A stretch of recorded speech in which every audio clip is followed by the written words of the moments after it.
Oh, Mr. Craig. Mr. Jason. Guess what? Are we going to get something started here? We are with the victorious Victor Gray as he gets going from the get-go to build his insurance empire, yo. So hop on this party bus. Faux show. Faux show. Faux show. Faux show. Buckle up. It's the Insurance Dudes podcast. Hey. Hey. What's happening? How's it Good. going? So you are at the Trump Motel or Hotel. Motel. The Trump Motel. Yeah. All right. Miami Beach, huh? Heck yeah, it's beautiful looking out there, that's for sure. That's awesome, man. Well, we Yeah. What's up to? we Little landed. vacation. I did a LSP promo for my staff a few months ago, and they I had 2 qualify, so we brought them down here for Thursday, Friday, Saturday, and hotel airfare. We're going deep sea fishing. Just Wow. rolling. Yeah. Yeah. Nice. That's fun. Heck yeah, they're excited. So they're leaving tomorrow, but I needed to come down a day before. There you go. I Well, like it. welcome, Victor Gray and Keisha. You got a helper with you? Yeah, Keisha has a helper with her. she keeps me in check I for sure. Does it require a lot of keeping in check? do. Yeah. Yeah. Hasn't been that bad, actually. So, Yeah. yeah. So Victor, take us back to what got you into insurance. Okay. I was around 2011. I became an LSP for an insurance agent in Dayton, Ohio. And I went to a 3-week training course. I knew nothing about insurance. I was in the mortgage business and I trained racehorses. So that's all I did was sell mortgages and racehorses. And That's awesome. more secure than that. So the horse thing was, I had 20 head of horses that I was training, and I was just done with that. That was a lot of work for not a lot of money. So I took this job as an LSP.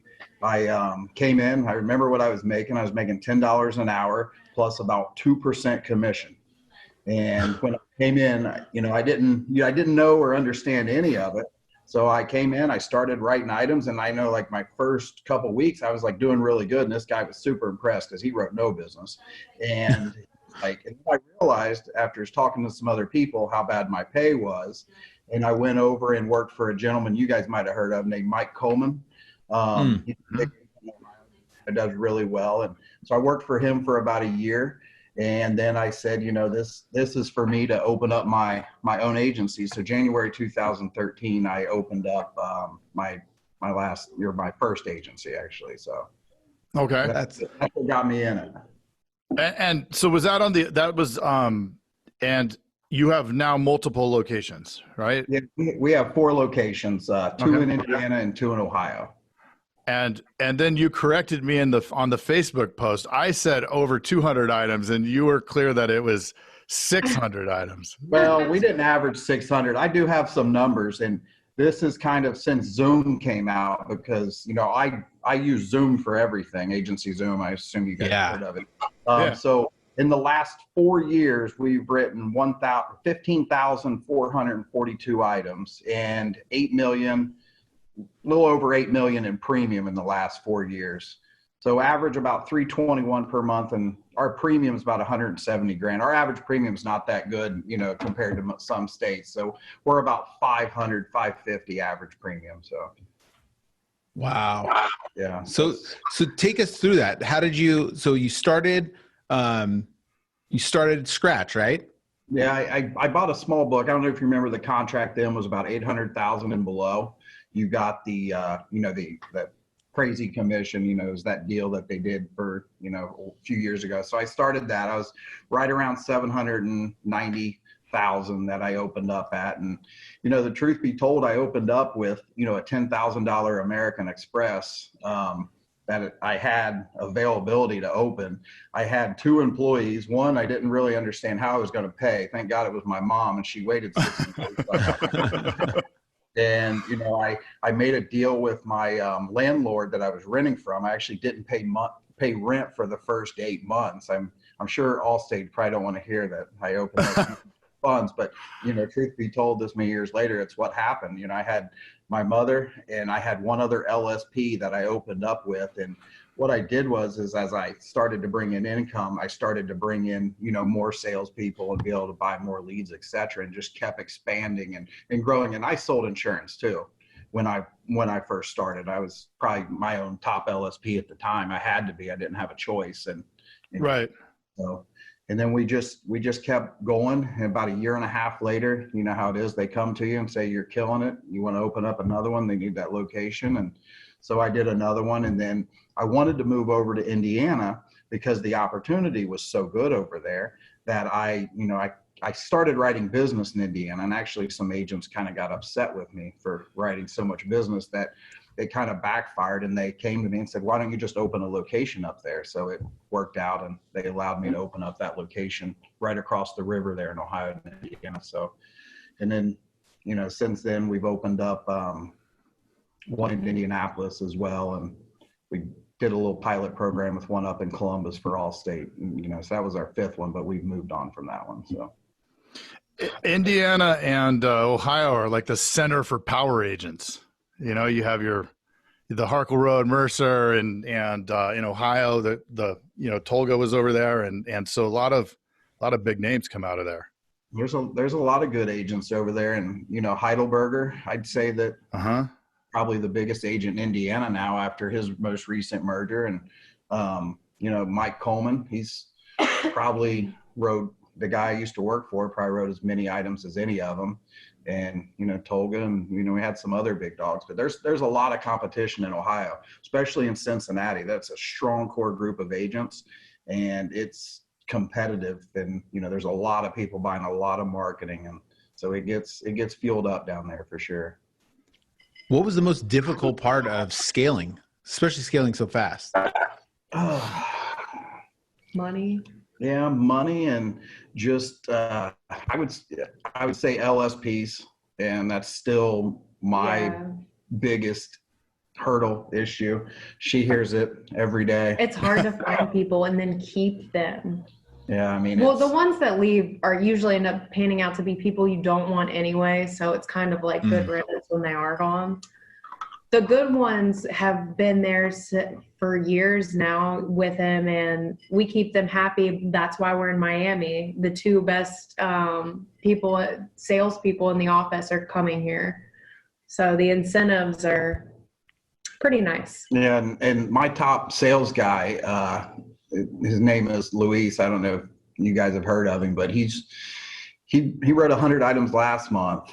I don't know what he averages, around 80 probably per month. And he's probably written 100 over probably 10 different times. Yeah. But his, you know, I found him, and it's kind of a funny story. He came to me as a referral, and he was working at a car wash.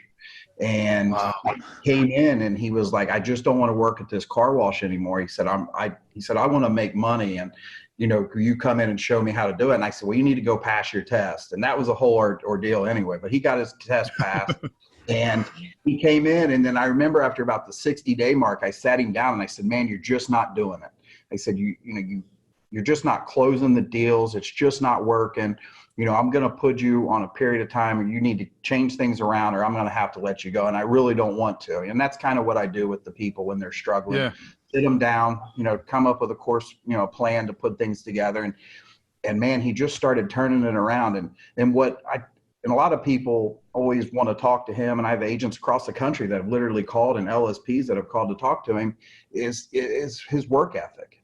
You know, we hire people all the time, and they think it's a 9-to-5 job, and my hours are actually 10 to 6, and they show up, you know, they sit there and make sure they have their coffee and doing their things they need to do.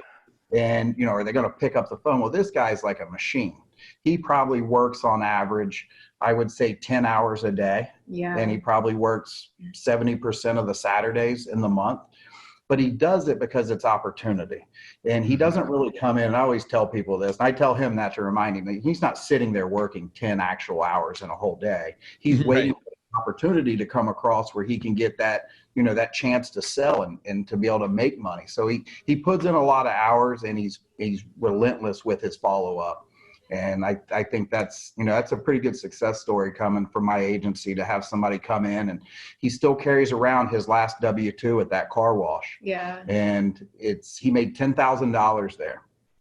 And that's what he made that last year, 2013, I think, because I hired him in 14. And the last 3 years for me, he's six figures. So that's awesome. Look what you've done. Like, you've taken a guy that wouldn't likely have done much, right? From a 10,000, you've elevated him to a whole different status. Right. And there's Brian too, same kind of scenario almost. My sales manager came from Red Lobster and was a stay-at-home dad. This kid's now killing six figures. He's about to open his own agency. He's really good. That's awesome. He's opening up in February, and I'm excited to see how he does. And now we learn from him. Yeah, I call him all the time, what's going on? That's great. Yeah, in hunting for LSPs, you said that, obviously, I think we hear it over and over. It's such a big challenge to find top produce, or even somebody that wants to work and stay. And I think we're hunting in the wrong places, because we're always looking, are they licensed? I mean, you hear it all day long, other agents say, is he licensed? You're going to hire somebody that's not licensed? It's like, look, those, like where you just said, the car wash and restaurant business, they work harder than anybody, right? They're hustling, they're grinding, they're not getting paid anything. And when you can move them to actually sell, game changer, because you can't teach that work ethic. You can't teach. And we bring people in, and the ones that don't make it, I mean, you've dealt with it, Jason's dealt with it. You bring them in, and they don't make it, but they come in, and then they're always like, well, how's he doing that? Or why am I not able to do this? Well, for one, you're not picking up the phone, and you're not hustling. Right. Go out there and find the business. And I buy a lot of leads, and I do a lot of marketing, and they always be like, well, that's not working, or that's not working. I'm like, it's a numbers game. No matter what I give you, you have to go out and dig through that pile of mess there and come out with, some sales, or go out and find it on your own. And so it's hard to get that transition of people coming in to understand what it takes. I think it's getting harder too, to find people that want to actually work, hustle, and make money. Yeah. Back when I opened, I mean, I think it was maybe a little different generation I was going after, but I had some people coming in there hustling, and there's a bunch of LSPs that have worked for me, learned a lot, went on, moved on in their career, and done good things. And it's just, you got to find that special person, and that's hard to find. There's no test they're going to take, or no quiz they're going to take that you're going to understand that until they come in and get on that phone. And we do a trial interview where we actually put them on the phone before we'll let them start. And we did one like a month and a half ago, and we saved ourselves a lot of money because couldn't actually pick up the phone and call anybody.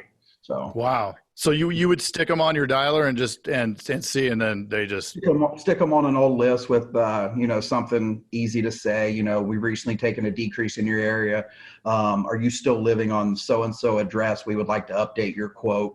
Yes. Okay. Let me get you to a licensed sales professional. Yeah. We don't let them even if they're licensed when they first start. We make them telemarket and earn it, and get in there, grind on the phone to make sure that they can make them calls. Because in reality, my top salespeople are making 130 to 180 phone calls a day. And we don't use, some of the other technology that some of the agents use.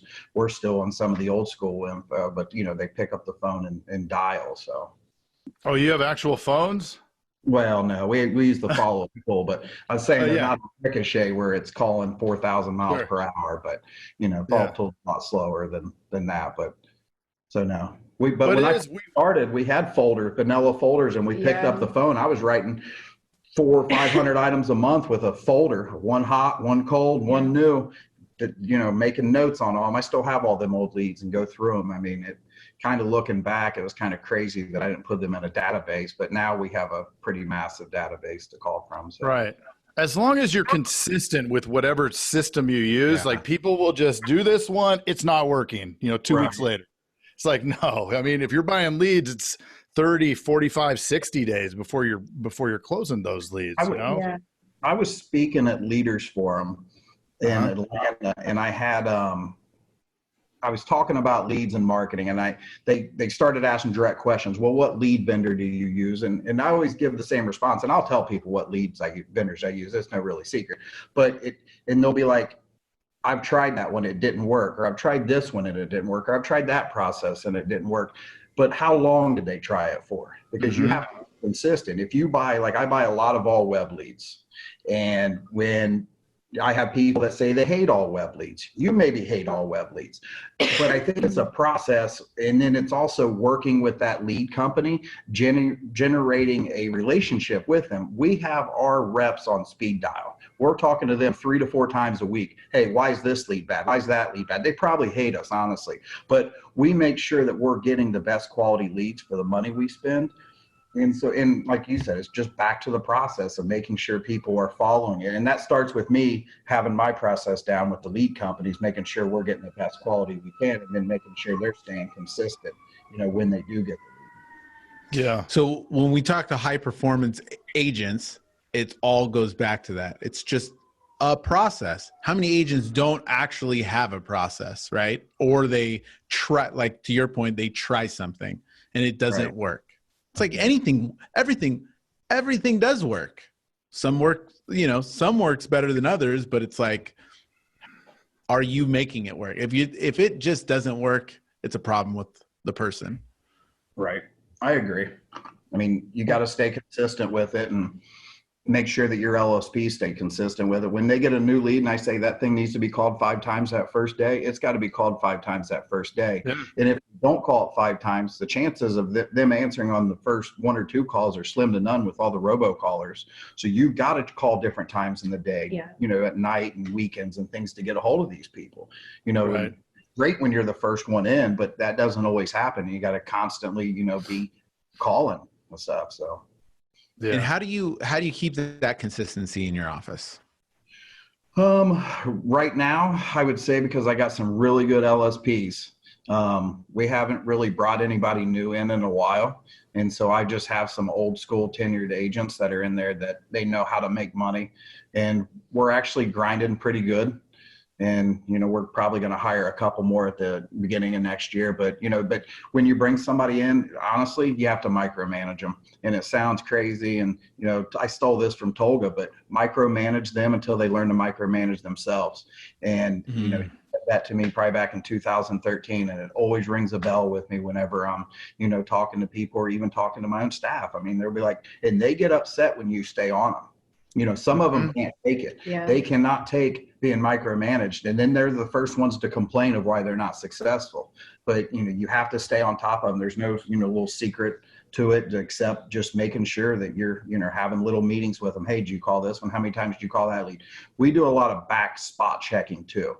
So we've gotten rid of plenty of LSPs by pulling up their entire lead list for maybe the last 2 to 3 days, week or month, going through and say, how many times did they call each lead? What percentage did they actually quote? And it's a lot of manual work going through the systems. But if you start having an issue with an LSP not closing, that's the first thing we do is we pull their data on their quotes. We look at their quotes and we see how many times they're contacting them leads. And 99% of the time, the ones that are not successful are not doing what they're supposed to be doing. Yeah. We have all those stats up on the TV, and like with the one that's whining that they're not selling anything, I'll go, look, we had 200 leads come in today and you took 7. Right. And so-and-so took 45 of them. Yeah.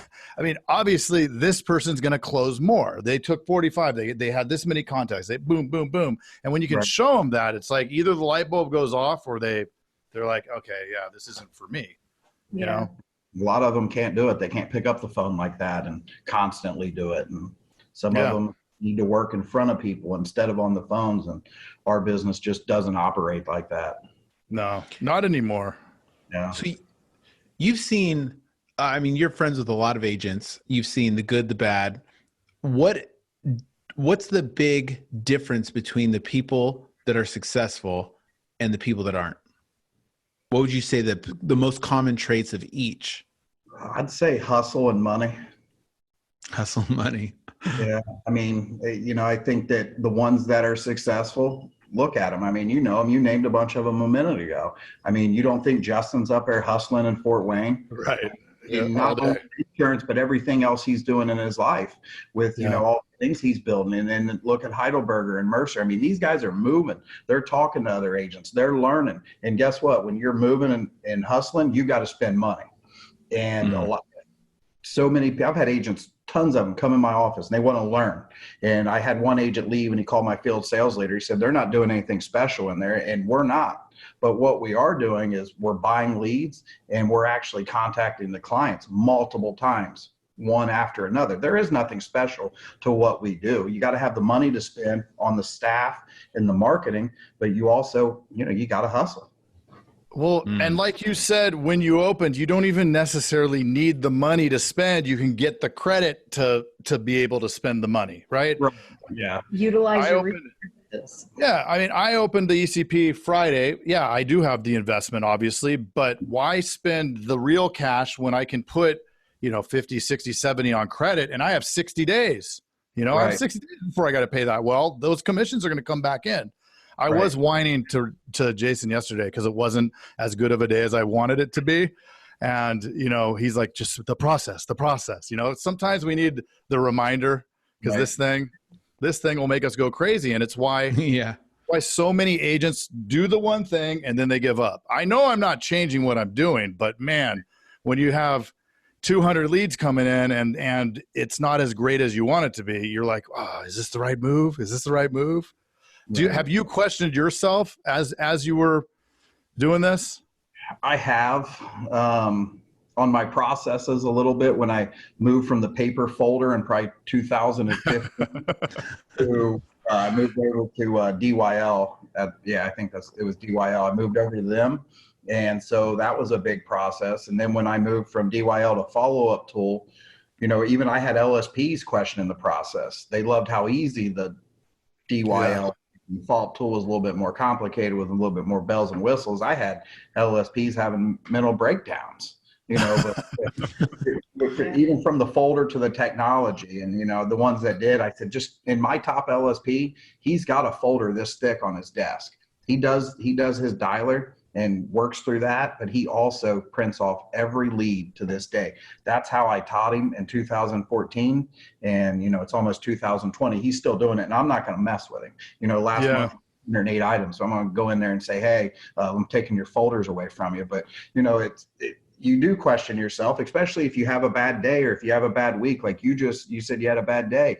If you have a bad week or if your month's not that great, you're like, man, am I doing something else different? And then, you know, I'm in a group chat with Heidelberger, Mercer, and Harker. We call it the King's Table because we, you know, did like one dinner every year, and we message each other every day to get advice off, you know, one another. Is this work? And we joke around a lot too. But, you know, if I ever have a question, I go to them and ask them in our little group chat and, you know, come back with an answer. And, you know, I think that helps too, is just working with other agents, building a mentorship with people. No matter how good you are, you can always learn from someone else.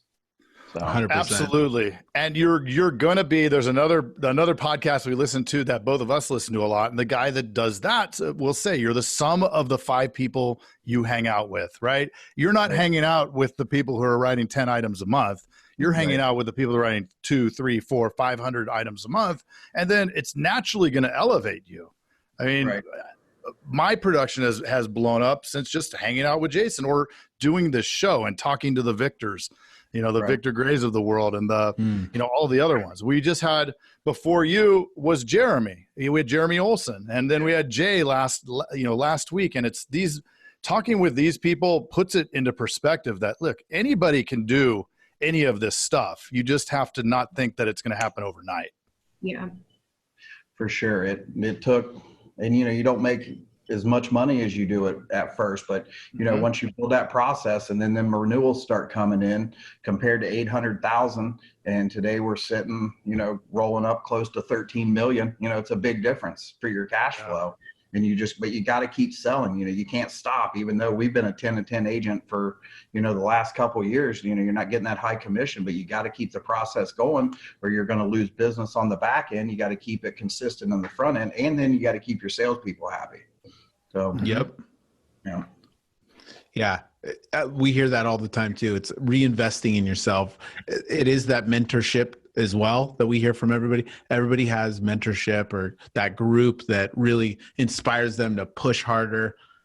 And then reinvesting in like training, even for yourself, like taking classes or whatever it does to keep you pumping and at your highest level. And we see that consistently across the board with high performing agents or business owners for that matter. Yeah. Always got to be training and learning. I mean, you can't stop. Things change. I mean, we've seen, how many changes have we seen in the last couple months? I mean, it's crazy. I mean, you've got to make changes to your business as well. You can get all negative and, go hide in a corner and stop producing, or you can adapt, make changes and, do what you got to do to be successful, because we can't control all the balls in the court, just the balls that are, sitting in our own court. So that's what you got to do. You got to be diverse. 80-20 rule, right? The 20% that are adapting are going to be the ones that produce 80% of the results all day, every day. And it might be 50-50. So what's got you excited over the next couple years? What are you looking forward to? I don't know. I'm looking for a new challenge. There's a new challenge coming in February. Do what? A new challenge coming in February. Yeah. I don't know. We got a lot of decisions to make of what we're going to do with the next move. But I mean, it's a positive vibe. Yeah. I'm kind of ready for 2020, honestly. Yeah. Kind of get this year behind us and, move on. And so we've got a lot of side things that we do, other businesses. We just bought a party bus and we're going into party bus business. And so we're getting ready to launch that here probably at the end of the month and have a big grand opening thing at the Bengals Steelers game in Cincinnati. And so, I mean, we've got that. We've got some other retail stores that we own. And, it's just, I tell a lot of agents, and I learned this from Coleman, is he's like, you got to have different funnels coming in. You got your insurance funnel. I got my little side store funnel, and then now I got the party bus funnel, and then I got a little other things going on. But you got to have different funnels bringing in money from different places instead of putting things in one basket. So we're probably going to dive this out a little bit more and do a couple more things. We're going in the Airbnb business too. Yeah. So nice. We got things we're going to be rolling on this year, and and the more successful you become, the more things you can do, as you guys know. So, you have an opportunity to open up other businesses and not just stay in that one insurance lane and be able to do some other things. So, Yep. It's so funny, man. There's two different kinds of people, right? The kind of person that just wants to show up every day, do their thing. That's it. Like, then there's the high performance people that want to be challenged. Like you said, like you want to be challenged, like that's always trying to like add, okay, now we got this going. I'm excited. Now it's going. Now I got to get excited again. And right. I mean, I guess all the changes they keep throwing at us get us excited about the new little, that was kind of exciting for them to double, broaden your book. You got me excited. I'll take double money for the next 2 months and be able to close out strong. And then, honestly, I wasn't a big fan of the other change, but looking at it on paper, I'll actually be more profitable. Makes sense. Same here. It's not a long-term grind, like where you can, it doesn't allow you to take the foot off the pedal.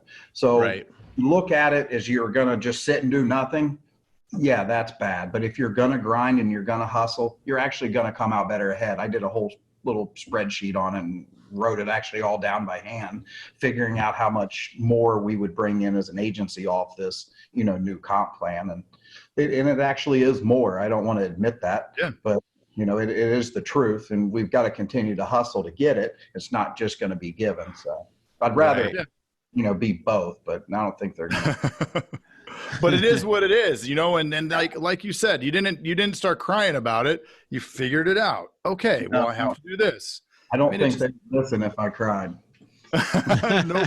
Nobody will listen, No, they're not going to listen.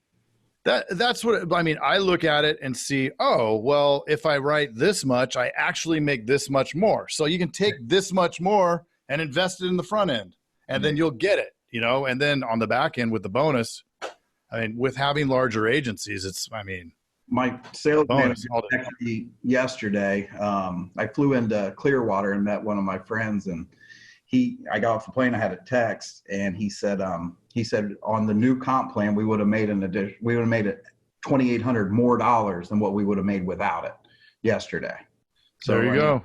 You look at things like that, and you're seeing the numbers. It's not here yet, but to be able to start putting it in your head that these things are possible, and then it could be more profitable if you put the process in place and stay consistent with them. So I talked to my lead company the other day. I can't remember how many leads it was from all Webley, but it was in a crazy amount. Like each LSP got like 60 over the weekend, which usually we only buy the search leads. So we don't get like all the other garbage. So that's a lot of leads for us. And we called him up and he said, well, everybody's turned their leads off. He's like, that's why. He's like, you used to go to this agent, that agent, this agent. And right now they're all going to you. In my market, in that area that I buy in, everybody had them turned off. So we just got so many extra leads because of that. And I think that's because some people have gotten scared over the changes. Instead of embracing it, finding out what to do, to go on and be successful, they've shelled up. Yeah. Once again, the perceived challenge creates opportunity, right? If you're an opportunist about it, you're going to make money. Right. I agree. Yeah, and there's only two directions that you're going. You're either going forward or backwards. And backwards sucks. It sucks. 100%. I don't like going backwards at all. That's not fun. No. What were we going to say, Craig? Sorry. I was going to get a little granular because I'm curious about the weekend leads. Like, are you having good success off those weekend leads? Yeah, we've always had huge success off the weekend, especially for my salespeople that go in on weekends. I require one Saturday a month. So when I hire them, I tell them, hey, you're going to work 10 to 6 and you're going to work one late night a week until 8 o'clock. So you're going to work 10 to 6. One day you're going to work 10 to 8, and then you're going to work one Saturday a month for me. I don't dock them for lunches. I don't dock them for Facebook, whatever they're doing. This is their schedule. This is what I want them to work. So we don't really calculate the hours. It probably works out to about 40, honestly, with, the breaks they take.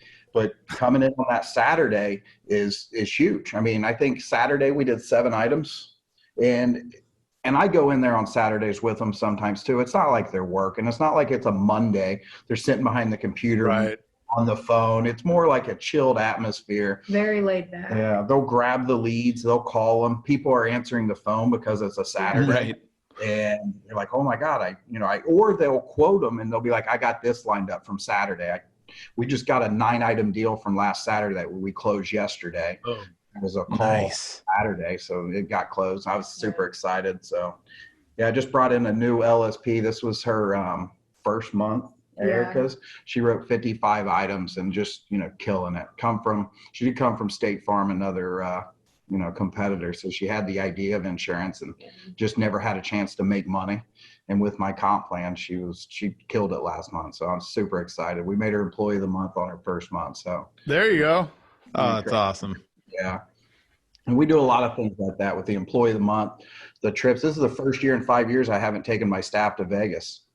So we usually, went out to Vegas and did different trips. And, we just did a little spin wheel in the office and, to make it fun, we had some goofy things on there.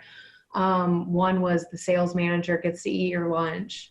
So it just kept everybody interested. There was a $500 cash prize or a bottle of wine.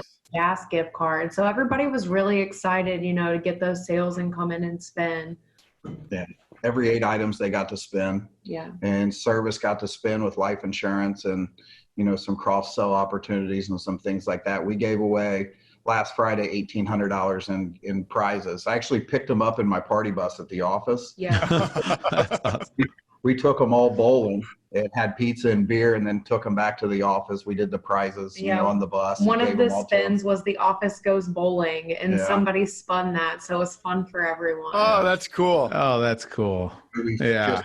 Bus, and I was like, let's pick them up in the bus and give them a couple beers and let them have some fun. So that was, it's little things like that. And it's, I've had LSPs with me for over 5 years. My mom works for me. She's been with me for since I opened in 2013. And then I have 2 sisters that work for me that are, similar time frame. And then plus I have some LSPs that have been with me for, over 5 years. And, it's like us. We've got to encourage ourselves. We need to give them some encouragement too. I've always said you can't be one of them agents that take every little prize that Allstate sends you, all the extra money that Allstate sends you for the the little contest here and there, the trips. You got to include the staff in it. They don't want to see you on trips all the time and them sitting back here working all day. Right. Opportunity to make some stuff and to come out there and have some fun too. So every trip he's ever won, where he has the multiple offices, if he'll win more than one, he always gives it away to a top producer in the office. That's cool. That's great. Yeah, it builds the culture, right? I mean, and look at that tenure, because you've talked to lots of agents. I mean, you hear the ones that are like, oh man, it's just turnover. Well, if there's turnover, it probably starts with the person that is running the show. Yeah, I believe so. You put what I like to do is when I want them gone, put a lot of pressure on them and make them try to work harder. And they're not going to work it. They weren't working before. They're not going to work now and get them to quit. Yeah. That's kind of my little motto. Turn the heat up. She says I'm getting soft. I'm not bad at firing people now. He's letting people linger longer. I'm getting old, and I can't be as aggressive as I once was. Yeah. He's having a bad day. And I'm like, he's had a bad 3 weeks. Keeping him in check, Keisha. That's awesome. So full time. Cool. Well, cool. So I know we've had you for a while and really appreciate it. If you were going to give one piece of advice out to somebody that's just jumping in or is struggling in this business, what would you tell them? I would say lead by example. You can't expect your staff or your office to do something you've never done or not doing. Yeah. So if I open up a new scratch office, I would, and I tell this to every agent I speak to that's opening that, comes to me for advice. You need to be your top salesperson. You need to be there in the mornings before everyone gets there, and you need to be the last one to leave. When I opened up, and it was like the Eminem song, you got that one shot. And that's what I told myself every single day. This is my one opportunity that I had given to me in life. And I think there's only a couple of them that come around, and you have to choose to want to do that opportunity to make it work. And so I said, I'm going to be the first one in and the last one to leave, because I didn't want to fail. I didn't want to go back to training racehorses or mortgage brokers. So I was my top salesperson, and I was my top salesperson until I trained somebody to be better than me. And then, trained another one, where then I could sit back, and now I'm not even very good at quoting. So. Well, there's some hiccups with technology on that, but yeah, that's great, man. That is awesome. That is Jason, awesome. You got anything? Just, I mean, what has been something what was the most exciting experience that you've had since you've jumped into insurance that it's allowed you to do? Or Meeting her. There you how'd you guys meet? Selling insurance. Yeah. Cool. Tell us the story. She came to work for me. Yeah. To sell insurance. And So my boss was a weirdo. Yeah, we became friends, and then within a year of me working for him, things escalated. Cool. Yeah. So, Keisha, you're still involved in the agency? Yeah, not nearly as much at all, because, Victor has such good people trained. I was selling, and I'm so terrible compared to them that now I just help out with whatever is needed. Right now I'm planning our end of the year party, which is way funner than selling anyway. Yeah. But I'm always there if need be. Like if, there's ever going to be a new office opening in the future, I'll be in there selling also, because I can still get through a quote even though he can't. Yeah, it is tricky. It is tricky to navigate. It is. what was your question again, Jason? What's the most exciting experience because of having money to be able to do whatever he build his empire, really? I would say changing people's lives. Yeah. When it comes to my salespeople, Lewis, Brian, Your mom. My mom, my sisters, changing their lives, giving people an opportunity that's never had a chance. Like I never really had until I created it, but be able to bring people in and change their lives, where, Louis came in and, he didn't have a driver's license and nobody would have hired him. Wasn't driving a car and, and watching him now drive around in this crazy Yukon Denali pulling up at the office. His house is bigger than ours. Yeah. Like he's doing great. All he has to do is my stuff, and he's got his dream has came true. His wife got to quit her job when they had their second baby. So changing people's lives, my greatest satisfaction. It's not the money or anything like that. It's seeing people happy. Yeah. It's a good one. Yeah. That's awesome. And that is another huge key theme that we see in the high performers is that element of it is that it's not about the money. At some point, it is about helping others and creating, and that helps create that culture. Right. Yeah. I agree. That's awesome, man. He does all kinds of things that he's quiet about just in the community alone. And, people he hasn't spoke to in 25 years who are not doing so well in life. He gives back, definitely his fair share. That's cool. That's great. So if somebody wants to ride the party bus, how can they find the party bus? So we're about to name it and get everything out there, website started and everything. By the end of next week, it should all be done. I wanted to name it Grumpy Vicks, but I think we're going with Bitter and Twisted because I was outvoted. Wait, what was that? It chopped out right when you said the real name. Yeah, Bitter and Twisted Party Bus. Nice. So look out for that really soon. He'll share it on Facebook. Yeah, I'll put it on Facebook. It's out. Okay. And then you have a retail store? Yeah. From the racehorses. I started, to explain it, it's like the GNC for racehorses. So we're selling supplements, things for the horses' legs, their feet, to everything. All the equipment that you can imagine that a racehorse uses, I sell it. We have 4 locations in 4 different racetracks that we currently have. Oh, cool. Yeah, it's awesome. My 2 daughters.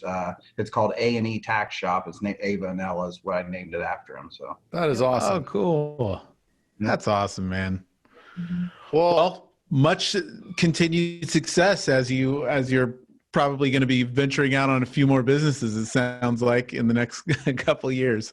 I hope so. He never sleeps. That's awesome. And before we go, we have to do. Oh yeah, selfies. A selfie. Oh. There we go. All right. Cool. Oh, he's doing it.